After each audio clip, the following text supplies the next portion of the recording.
Thank you to, I'm going to say, okay, I got it, that I'm being recorded, and I hope you as well. And so please know, if you're watching us, thank you for joining. And because we are recording, this will be accessible for the rest of your organizations and teams as we distribute it afterwards. But we're really glad that you're here with us. We have a distinguished panel to talk about this. So I'd like to give them the stage for as much time as possible, but know that we will be taking questions. So if you have a question throughout, I'm going to be asking a few questions probably towards the bottom of the hour, but we would love if you would submit your questions throughout. We're going to collect them, and that way Debbie and I can keep an eye on them and make sure that your questions are answered first. But luckily I've gotten to prepare and talk to this panel, so I have some questions as well. But you've joined a panel where we'll be discussing addressing systemic racism in our companies, in our industry, and in our country. And it's a critical issue that has really become one of the core ways that we're thinking about holistic strategy, I think, for our companies. When I say holistic strategy, you're going to hear today how this affects recruiting and talent retention. This affects board commitments and leadership commitments. This affects product and the programs that you build within your company. And it also affects our communities, how we build the economic stability for everyone in the community to succeed. And we've spoken, as long as I've been in the industry, and probably for as long as our companies have existed, about the benefits of homeownership, that homeownership is the core foundation around economic growth, around wealth creation and generational wealth. And so if we are committed to that, it must be true for everyone. And it is not today. One of the reasons is that the racial homeownership gap, and therefore the wealth gap, continues at levels similar to as they stood in the 1960s when the Civil Rights Act was passed. We're going to talk a little bit about the GSEs today, but Freddie Mac, as recently as the first quarter of this year, said that Black homeownership rates are at 44.7%, Latino homeownership rates at 49.1%, while white homeownership exceeds 74%. And that translates directly to wealth and generational wealth. Over the last 2 years, you've heard companies in our industry across the country make commitments around systemic racism, around their team members, around their communities, around their products. Many of those sparked by the murder of George Floyd on May 25th, 2020. Even before that, Urban Institute, the trade associations, civil rights groups were publishing their studies and their reports for generations on how to address these issues in our industry. I'll note one 2019 study from the Urban Institute identified 5 pillars of how to address the Black homeownership gap.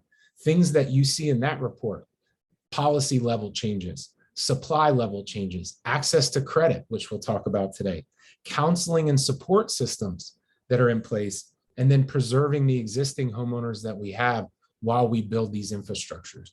So many of these efforts, again, are focused on our communities. Many are focused on our team members, and many are focused on our customers. That's one of the reasons this is such a complicated issue. And so we are going to try to tackle different aspects of systemic racism, diversity, equity, and inclusion programs and approaches in your businesses. And that holistic view will be reflected, hopefully, in the panel and the comments today. One note, panelist Damon Carter, who is the head of human resources at CADIC, was unable to join us. Don't worry, though, he's very active in the MMBA efforts and in this issue, and he'll be speaking throughout the year. We were just talking about our Newport conference, the NEMBC conference, where this issue will be front and center again. So you'll definitely have a chance to hear from Damon. But those that could join us, which we're very excited about, I'm going to introduce our panelists today. Lisa Oliver is the president and CEO of the Cooperative Bank of Cape Cod. She's going to talk to us in a minute about some of those leadership commitments and how the entire organization follows the lead of leaders, and how to think through the key issues that she's dealt with and that she addresses in her role at the bank. Thank you, Lisa. Quincy Miller, the president and vice chairman of Eastern Bank, is joining us. we're excited to hear from Quincy about how the bank thinks about it, how Quincy and in his leadership has moved inside the bank to make strides in this area and what he's thinking about from a strategy and metrics perspective. And then Brian D'Amico, thank you for joining us. He's the president of NewFed Mortgage, two programs from a technology perspective and from a working with the GSEs perspective that address this in market for his organization and how that has benefited from adding interns and new people through a leadership program, as well as seeing how some of the data and technology coming through one of his partnerships addresses this issue.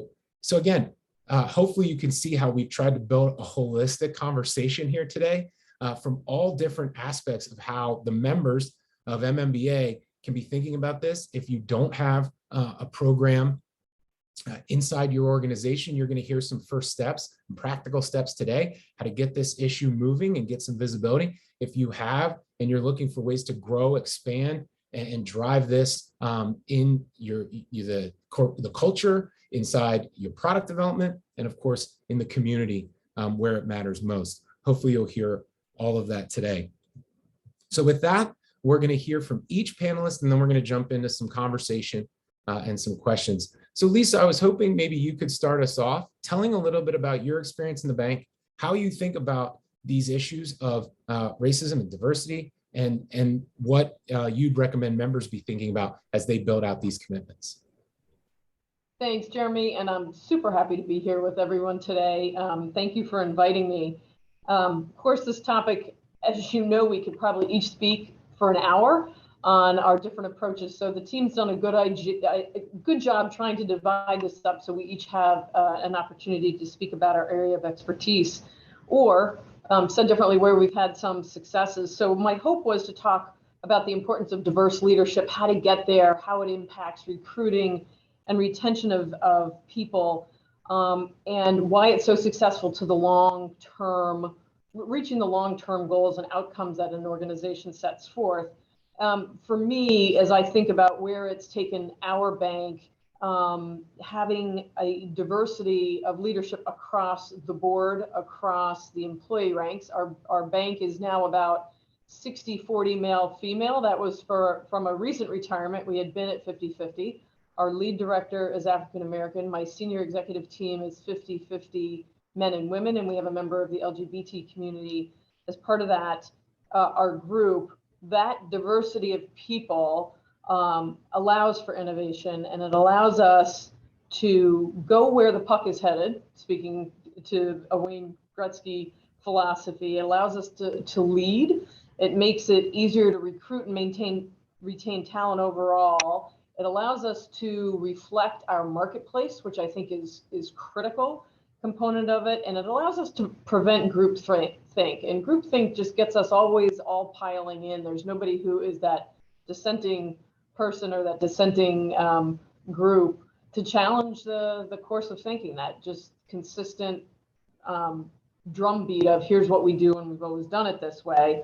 I think it also has caused us to think differently with an expanded mindset. Optics are critical.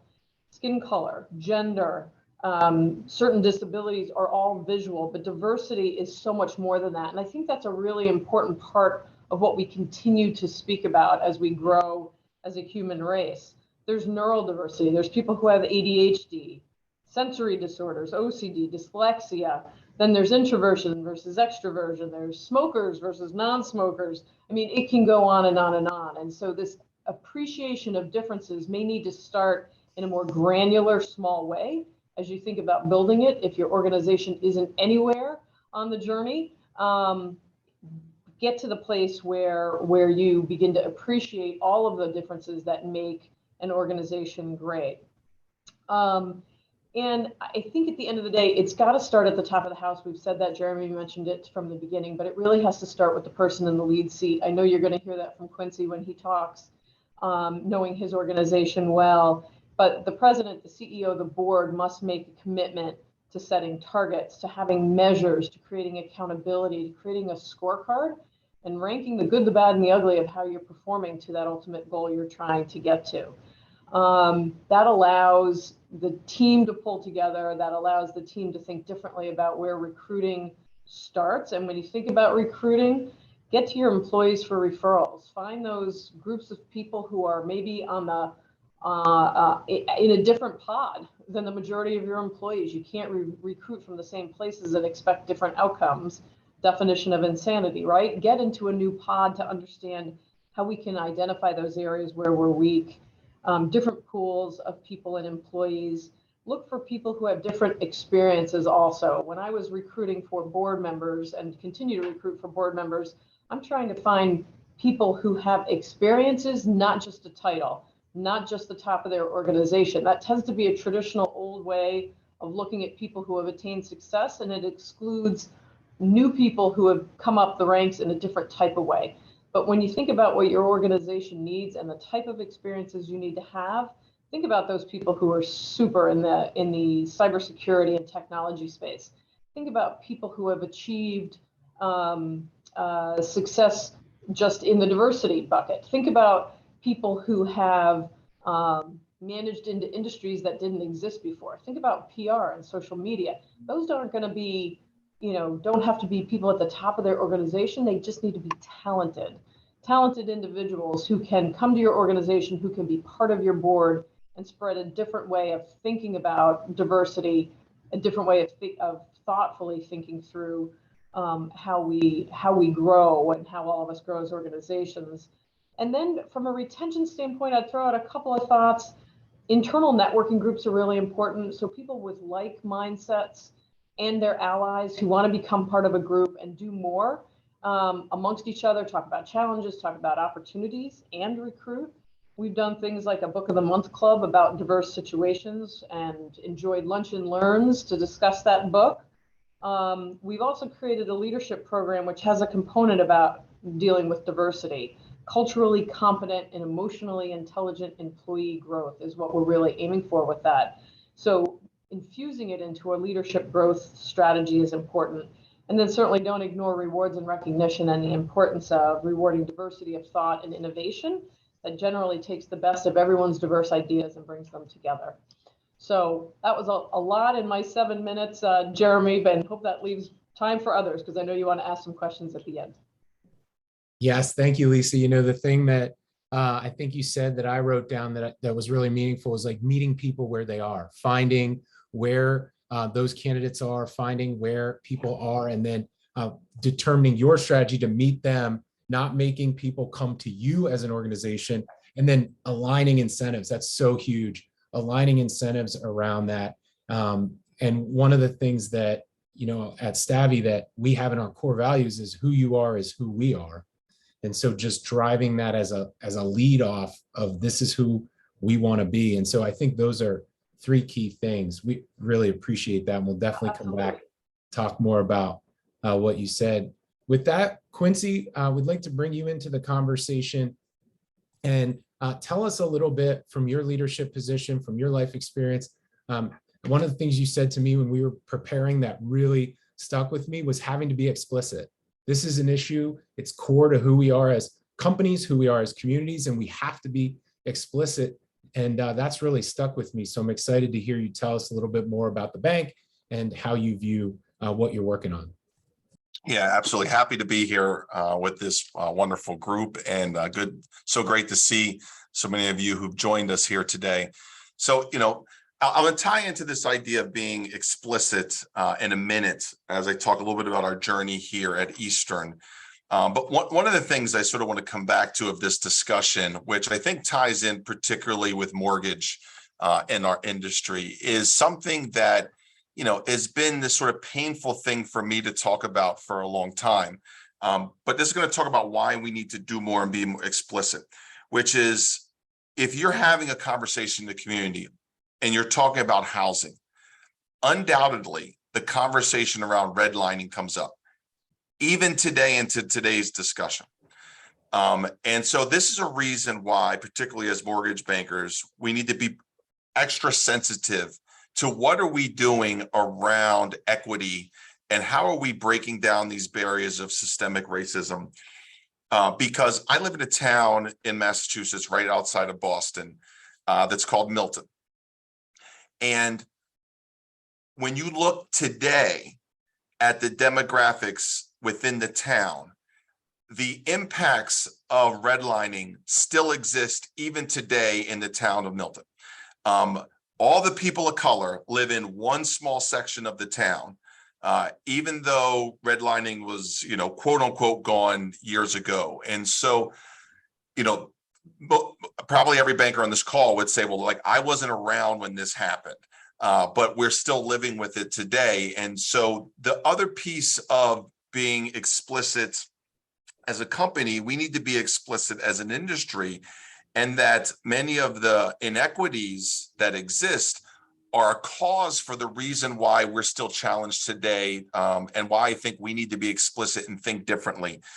For example, we all live within the world of fair lending, and fair lending operates in terms of, are you treating people the same way? Are you, approving credit the same way? And I'm sure everyone here goes through the regulators. The answer comes out that yes, we're treating people the same way. But if you still look at the data, even though we're treating the same people the same way, it doesn't mean that our lending is still equal. Because I think to some of the things that you look at in the information and you realize, because of generational wealth, because of underemployment, whether it's paying women or minorities, 70 cents on the dollar to what men would make, all those things tie into why when you have two borrowers next to one another, if you're a person of color, you tend to get, you will get declined at a higher rate. It's not just our underwriting standards, but it is all of the inequities that have been built across the generations. And it's why we as company, as banks and as mortgage banks in particular, have to be really overt about our work to be able to improve in this area, not only within our companies, but outside of our companies. And I think, as I think about Eastern over the last 2 years, what I would say is, in many ways, we probably got caught up in drinking our own Kool-Aid. Because a lot of companies would look to Eastern as how do we embrace diversity, equity, inclusion? What could they learn from us?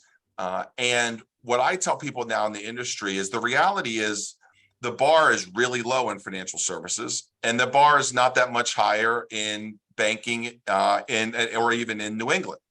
And so being better than the rest with this low bar doesn't mean we're still doing enough. And that's really where we work to become more intentional.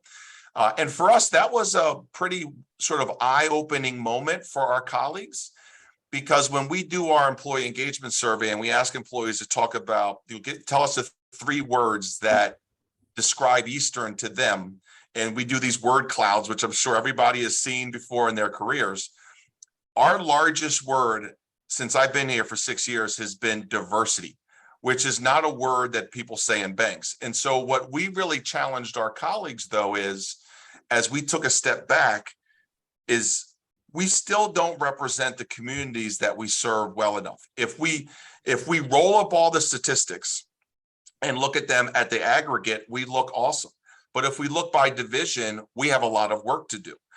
In some divisions, such as our retail banking, as you all know, represent the communities really well. And then other divisions, such as commercial lending, as an example, don't represent the communities at all, whether it's with the percentage of women or percentage of color. So we've been really intentional around taking our business to the next level and helping to develop our managers to the next level. Now, I will agree with Lisa. Part of this is about, you have to meet, as a company, you have to start where you are. And for us, people looked at us starting at a point that we've been working on this now for 20 years.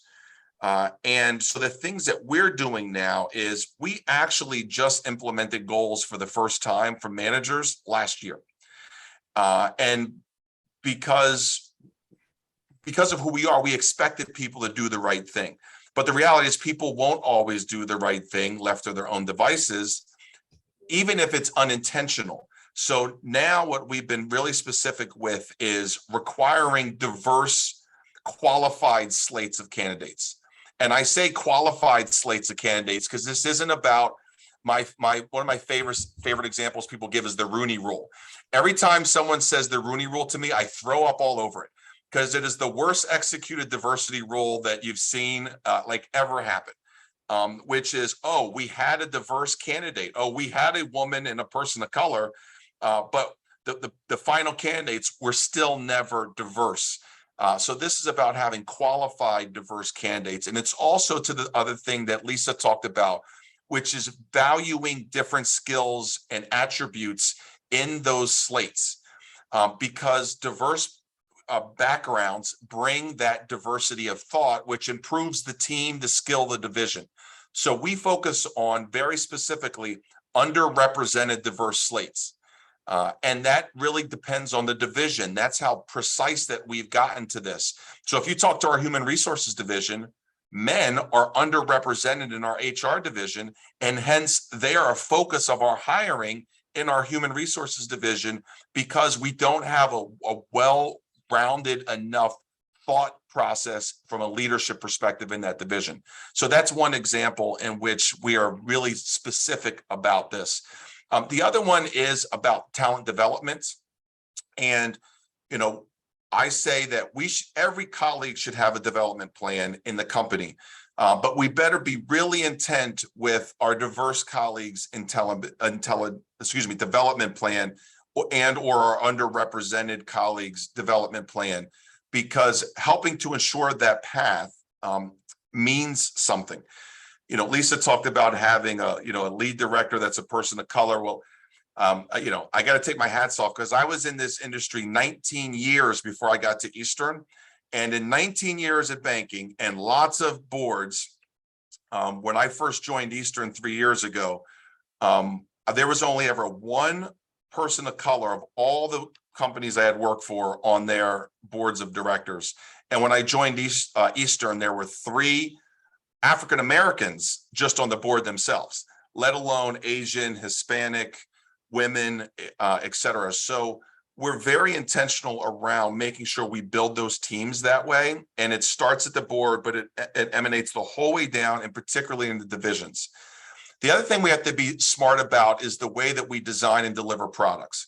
And so, working with my team here on the mortgage front, the question that I'm always asking is, are we taking advantage of the right programs to be able to serve underrepresented communities? And I'm proud of the work that our team has done here between Chip and John, and proud of those engagements that we've had. But as we move forward, I also want to find ways that we can take it to a next level in the mortgage business.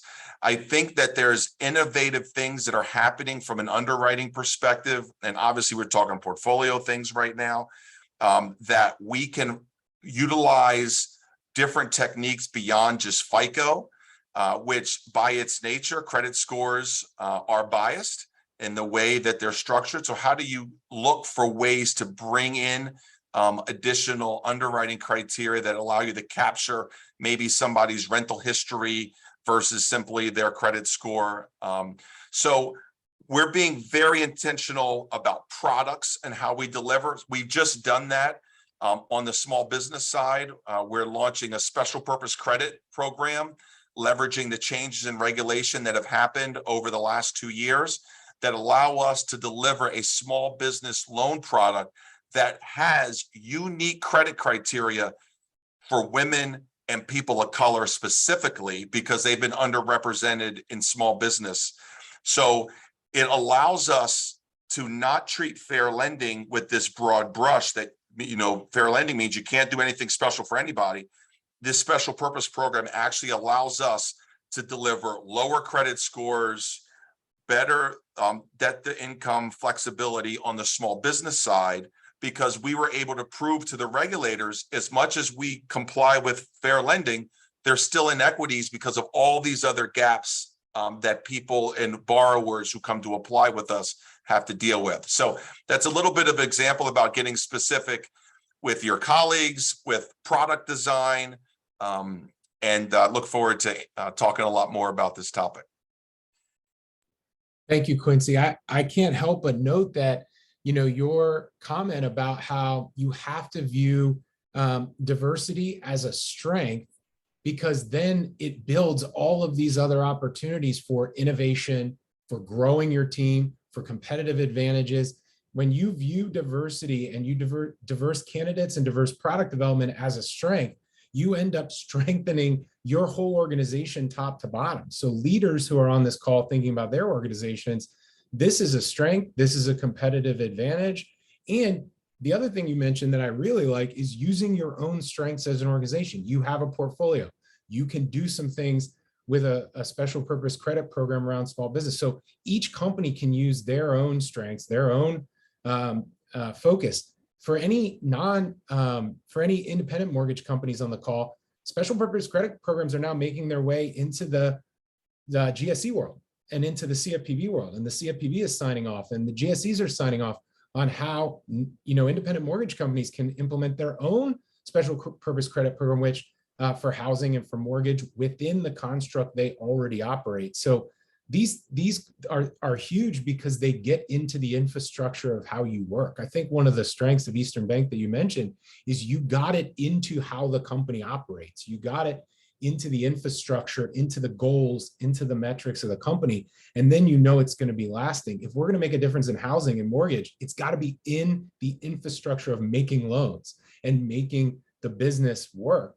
And so I think, as far as current events go, the GSEs, the FHFA, released their equitable housing plans for Fannie and Freddie, and Fannie and Freddie had their plans to release underneath that on June 8th. And you mentioned a couple things, Quincy, that are in there. Both Freddie Mac and Fannie mentioned special purpose credit programs. They also mentioned how to change, using technology, how to change how you view credit attributes and things like rental income, things like credit score. And in Fannie's case in particular, they mentioned this Future Housing Leaders program. So Brian's here to step in. He works on some of these programs. He works with technologies that take a different view ahead of the GSE's announcement. So Brian, if you could walk us through the things that NewFed Mortgage is looking at and implementing, from technology partnerships to internship programs with Fannie, and how that's benefited your business. Yeah, thank you for the invitation today. Really appreciate it. It's going to be tough to follow Lisa and Quincy, but I'm going to try to do my best. With NewFed Mortgage, we feel like we're doing a good job with, all of our inclusive and hiring and equality. And, we've done a good job lending. I think over 27% of our lending is to low to moderate income tracks. And we believe we must continually, hire the difference makers in the communities, the underserved communities, and help develop the business and continually train and offer advancement. But some of the things we're doing now is really our two big initiatives are we invested through the Mortgage Collaborative, which is they call it the Mortgage Collaborative Tech Fund, where many of our companies join forces and make investments in mortgage-related tech companies.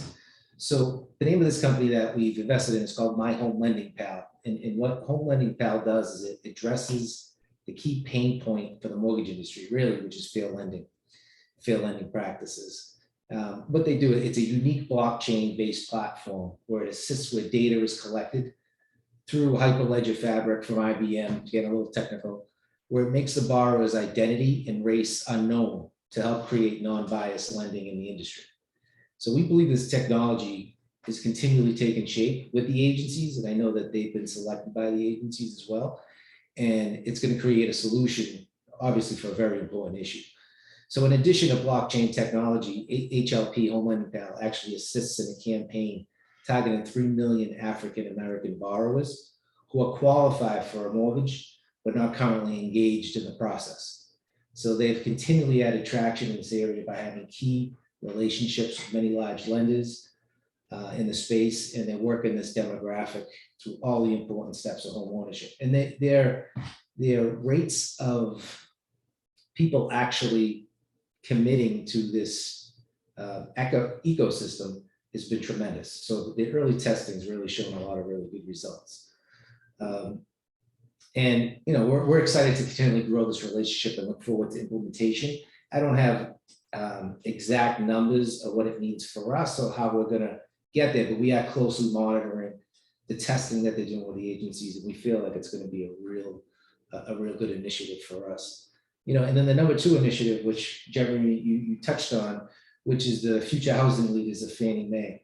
So we were selected by Fannie Mae to offer their Future Housing Leaders, where it's a Fannie Mae-led recruiting service that helps promote a more diverse workforce.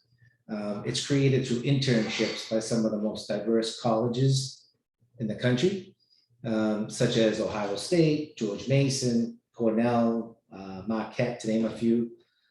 Through intentional sourcing and recruiting, Future Housing Leaders, they can provide companies in the housing industry with a pipeline of diverse college students to provide them with exposure to careers in housing that they may not have otherwise had.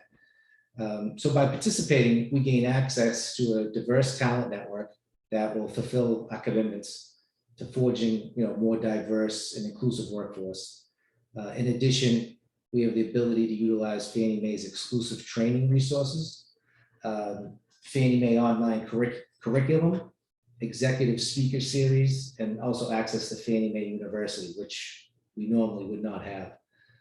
So it also gives us the ability to obtain certifications through Fannie Mae for our newly hired interns, and we're excited about that as well. But again, we feel like we're doing a good job. But I mean, what Lisa mentioned is definitely, I like the idea of starting somewhere and almost having a report card and rankings, which I think that we need to do a better job of.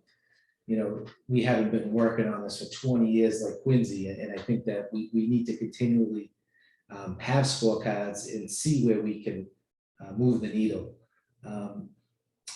But we're going to also, we were going to talk about products too, but we all have to continually add innovative and flexible lending programs and be a champion of Fannie Mae, Freddie Mac, FHA, Mass Housing, VA, USDA. And again, I appreciate the invite today and look forward to future workshops. But we're a student just as much as we are presenting today. Thank you for sharing that, Brian. The one thing I noticed about that Home Lending Pal technology is not just that you invested, you put money in support of it, but it addresses this key issue around eligible customers, right? So one of the things that Urban Institute and others talk about is responsible lending and responsible home preservation so that home ownership is sustainable. And it sounds like when you focus on the right data used in the right way, to your point, non-biased lending with new data points, to Quincy's point about rental income and some of the other data points that are now available through technology, you're getting eligible customers today and customers that will then be sustainable long-term, which is a key piece of every single policy plan that we've seen to maintain home ownership and be able to make a lasting improvement. That Freddie Mac number of 3 million eligible Black homeowners who aren't homeowners today underscores another need, which we keep talking about how this is a strength and an area of opportunity for all of our members, for all of our businesses, but that's customers today. And so when you think about building those strong networks and meeting customers where they are, there's never been a more pressing moment in time for these exact technologies and programs to meet people, because now we have almost every member here is thinking about volume and thinking about customers right now. So you're going to be speaking to leadership. You're going to be speaking to those developing programs and products in your organization, probably at a good time to implement a lot of this. That kind of program too at Fannie Mae, in the Fannie Mae Equitable Housing Plan, they're starting with the goal of 150 interns across the industry, but they're scaling that pretty quickly, and they're going to have 225, 250 interns in the next 24 months and go from there. And so that's another example of where you're working with one of your biggest counterparties to make a difference. And so how you get these to be sustainable programs within the infrastructure that your folks, your leadership, and then of course your team members are already working in, I think is a key point.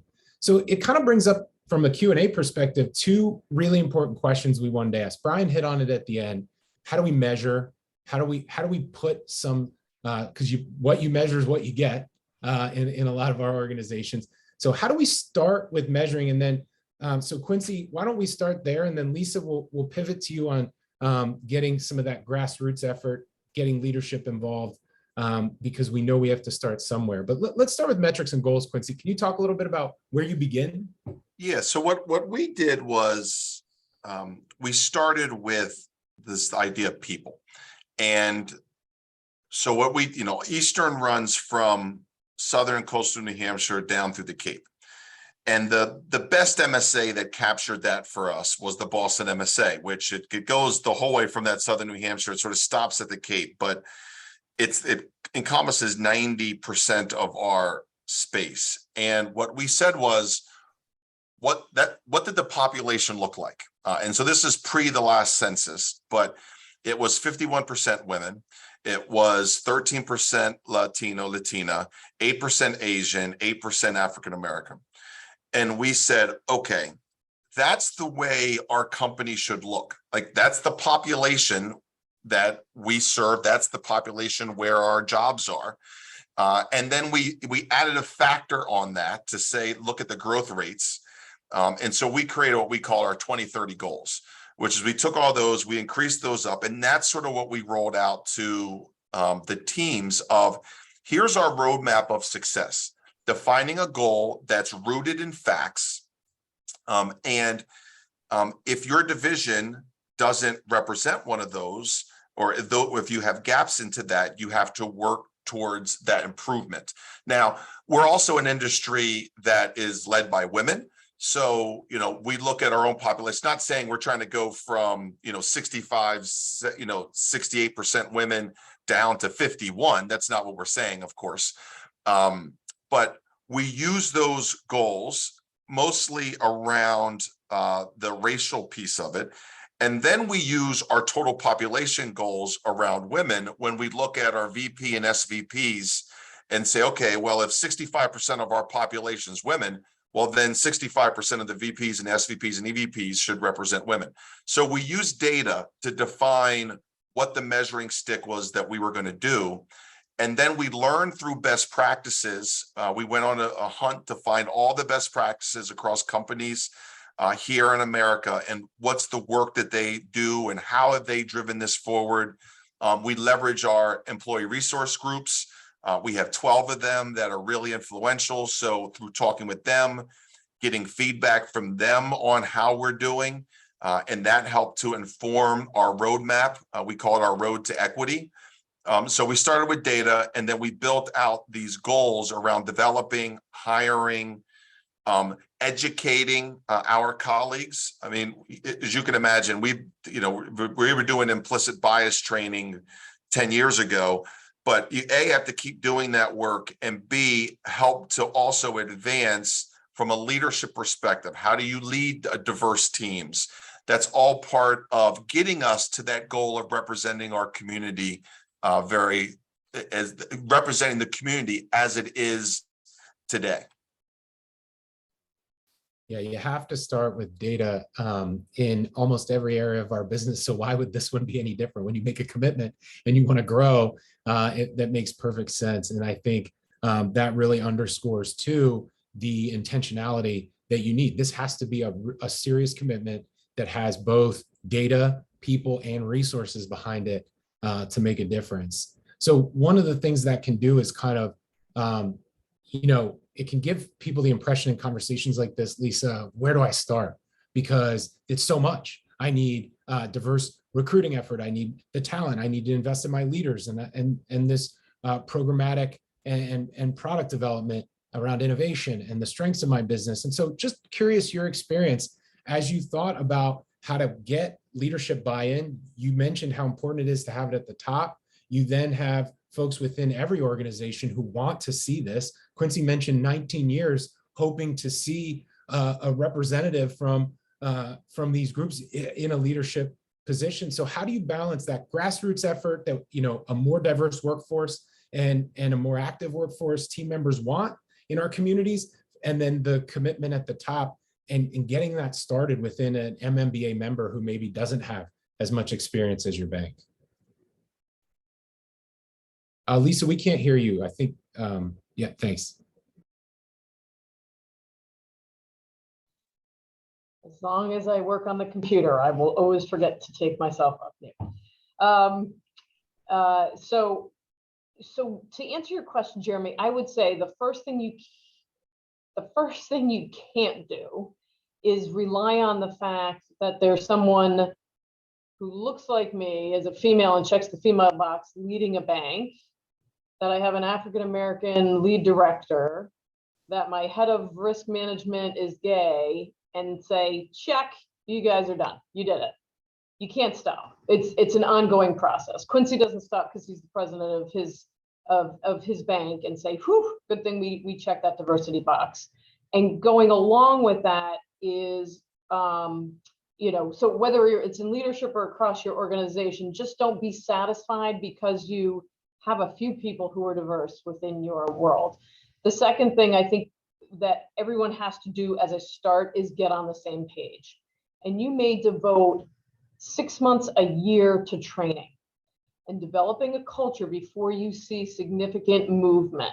I think one of the biggest mistakes is rushing to a place that you're not ready to deal with, and deal with the retention, deal with the feelings, deal with the communication and the engagement and the inclusion and the belonging that needs to happen for people to stay with your organization. You can jump in and say, we're going to hire people, and actually do an effective job of that from diverse communities, diverse experiences, invisible, diverse metrics that exist out in the marketplace, and do that well, only to turn around and lose them because the organization wasn't culturally ready to embrace that. So I think the learning component is a fantastic way to start.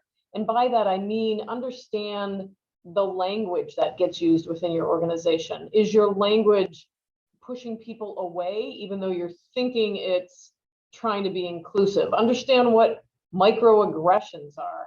If somebody says to me, when I started leading a bank, wow, you can lead a bank. And why would you say that? Because I'm female? I mean, those are the microaggressions. And if we have those types of conversations permeating our workforce or anyone's workforce, we're not going to be successful. So take the time to train, invest in emotional intelligence coursework, cultural growth and commitments, language, all the things that will help make your longer term efforts successful and sustainable. I think that's a great way to start. Also identify the leaks, and Quincy's talked about scorecards, and just a huge shout out to Eastern, because within the Mass Bankers Association, they have been a leading organization in sharing all the work they've done because they've been so far ahead of most organizations, and sharing scorecards and understanding how that works. So Quincy, to you and your team, thank you, but let's understand where the leaks occur. If we do have diversity within the workforce, are we retaining them? Are we helping them grow into the next leadership role? Are we losing them somewhere along the path? What's that success rate to growth? And sometimes identifying those leaks, just like a credit officer understands why the loan went bad, makes you better on the front end. Let's understand why we're losing people along the journey of growth within their careers, because that's going to help us figure it out at the beginning part of the process. So all of these things are stepping stones to creating a vibrant program. It's almost hiring the right people is later in the process.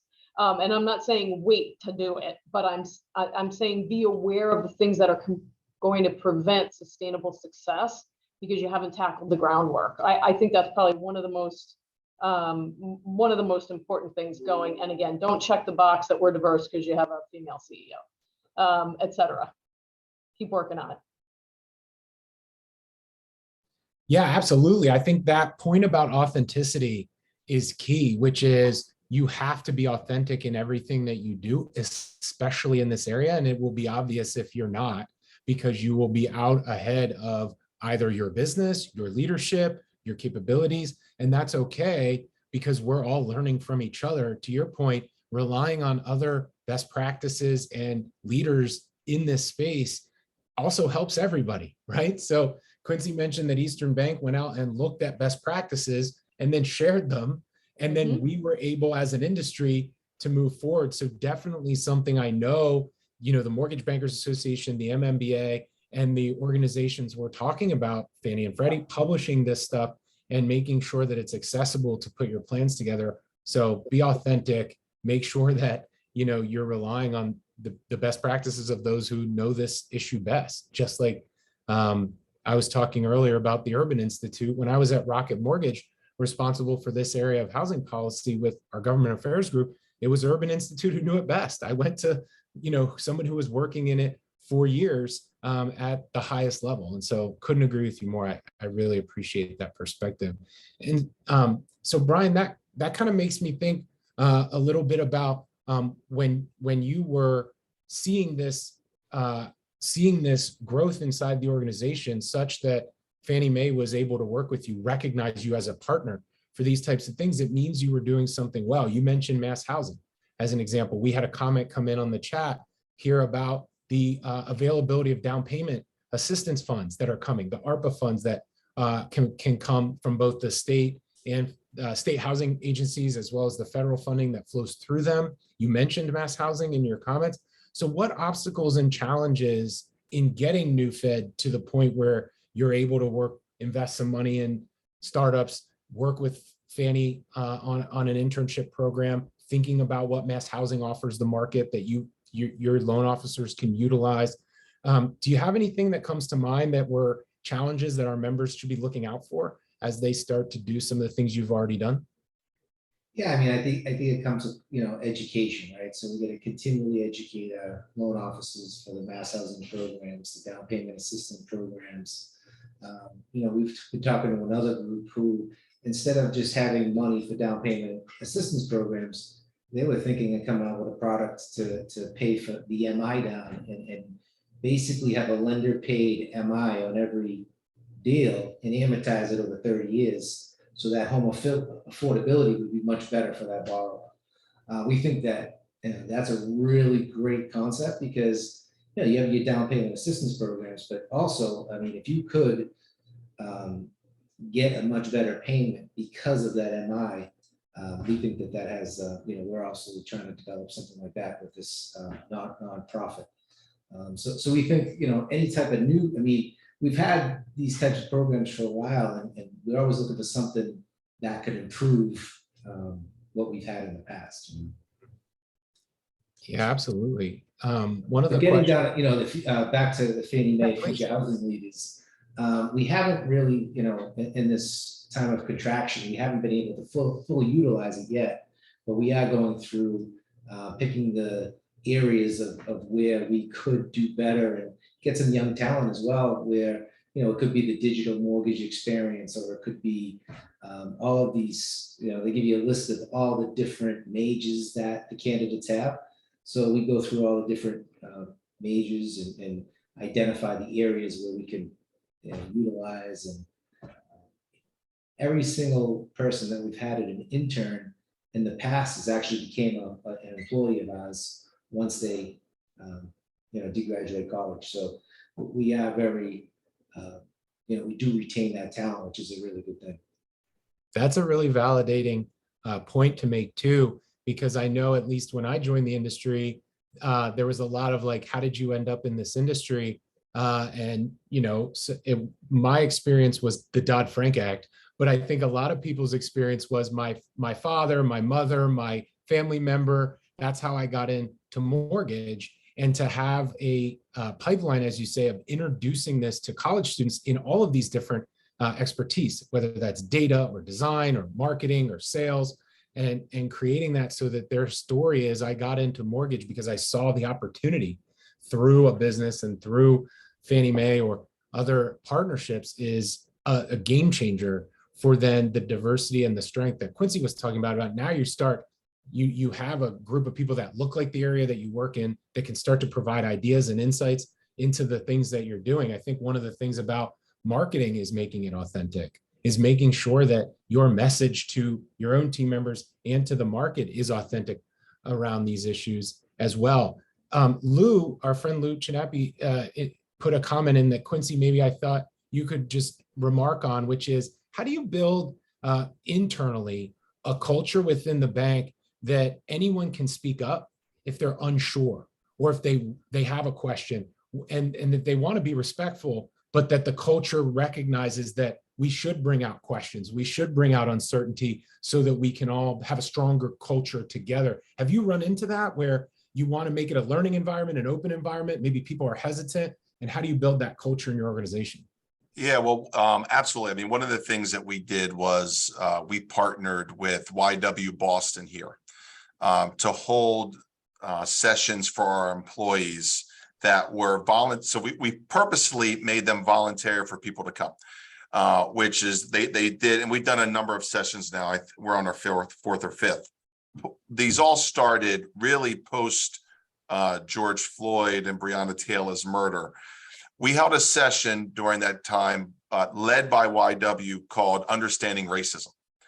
And they filled up so fast, and it created this opportunity for people in a safe space. This wasn't, and it's all about the delivery and who you get to hold these sessions to.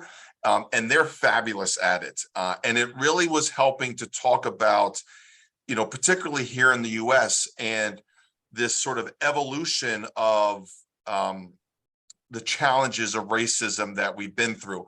Because I mean, we talk about today, so many people think of it as Black and Latino, but if you go back, you could go through the Irish, you can go through the Jewish. I mean, this idea of helping to bring people to a place of understanding was really important for us. And so we held those sessions that gave a great opportunity for people to be able to ask questions in safe space. The facilitator purposely sort of drew it out that way.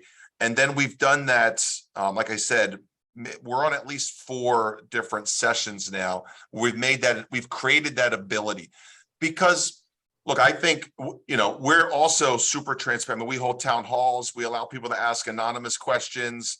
So, we're a culture where we facilitate people being able to be vulnerable and understanding that not everybody knows or knows it. And, it's like when people talk to me, I mean, I live in a family, I'm the only man in my family. Yeah, that doesn't make me an expert on being a woman. I have two girls and my wife, and people ask me, listen, I don't know. Like, let's talk to women. We talk about women issues. I'm like, let's talk to women who have the lived experience. I don't have that lived experience. And so when we talk about racism, the answer was some of this is just actually, not knowing what to say, not wanting to say anything wrong and offend anybody. So you have to create spaces for people to learn how to have those conversations and how to be supportive. Yeah, absolutely. I appreciate that. I really appreciate the MMBA and Deb making space for us to have this conversation and put this recording out there. And thank you everyone who joined us today. That's really great to see. And we hope you'll share this recording, as we will, within our organizations and with the industry. So, Brian, Lisa, Quincy, thank you so much for leading on this, for taking some time to prepare and talk with our members about this. We're going to keep taking questions. We're going to keep distributing the best practices and help each other really tackle this incredibly long, incredibly complex issue that has never been more important than right now. And so thank you so much. We really appreciate it. Thank you, Deb. And Jeremy, I would like to say on behalf of the MMBA, not only a huge shout out to each and every one of our panelists, but Jeremy Potter, thank you. In the beginning, I was remiss because I just turned it over to you because you had been so amazing in the work that you had done putting this together and ahead of time. But Jeremy Potter, the Chief Evangelist at Stavvy, I love that job title. And just as important to me, he also serves on the MMBA Board of Directors. And so I can't thank you and our panel enough.